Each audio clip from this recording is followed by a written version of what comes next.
Nah guys, banyak sekali video yang masuk memberitahukan fakta-fakta kejanggalan yang dilakukan oleh si ibu ya, yang anaknya kemarin tenggelam, yang minta pendampingan ke saya. Saya nggak tahu dari pihak mana nih minta pendampingan ke saya. Gini guys, saya mau kasih tahu sama kalian, yang berhak untuk menentukan ada kejanggalan atau tidak itu berdasarkan temuan-temuan dari polisi. Namun kita sebagai netizen itu boleh juga memberikan masukan-masukan. Siapa tahu ini bagian dari pertimbangan mereka. Saya sih percaya ya, Bang Sandi Arifin itu teman saya, pengacaranya dia.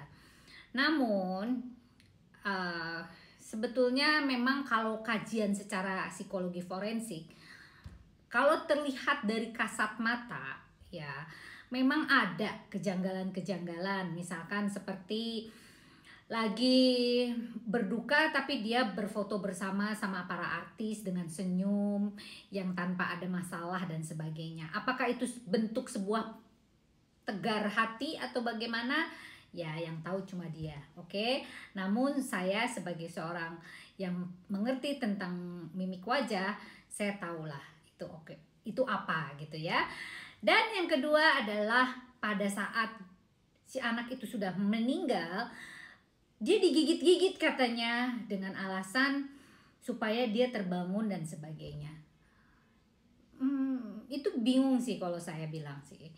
Ya setega-teganya orang kalau udah meninggal mau dibangunin tuh nggak digigit gitu loh. Sebetulnya sih seperti itu. Karena kalau kita sebagai seorang yang muslim, justru kita tidak boleh terlalu menggetar-getarkan mayat tersebut gitu ya, agar mendapatkan apalah gitu ya, saya nggak ngerti deh. Pokoknya tanyain sama ustadz deh. Pokoknya yang jelas menangis terseduh-seduh yang meneteskan air mata ke mayat pun juga kan tidak boleh. Nah, namun ini kita nggak tahu nih. Kita kan melihat dari sisi orang yang dalam tanda kutip sedang bersedih, sedang tersayat dan sebagainya. Ya, mungkin itu ekspresi dia secara berlebihan gitu ya. Namun di sisi lain ada yang tidak berlebihannya, bingung kan jadinya, kontradiktif dengan apa yang terjadi di dalam kehidupan dia. Saya bingung juga ya. Namun karena saya belum ditunjuk sebagai psikolog forensiknya, maka saya masih bebas berbicara seperti ini. Kalau sudah saya pegang dia, artinya saya harus mengkeep apa yang terjadi di dalam itu proses hukumnya, itu saya harus diam gitu guys. Oke. Nah, apalagi tuh kejanggalan-kejanggalan menurut kalian? Coba, mudah-mudahan semua kejanggalan-kejanggalan tersebut bisa kalian cermati dengan baik dan kawal terus.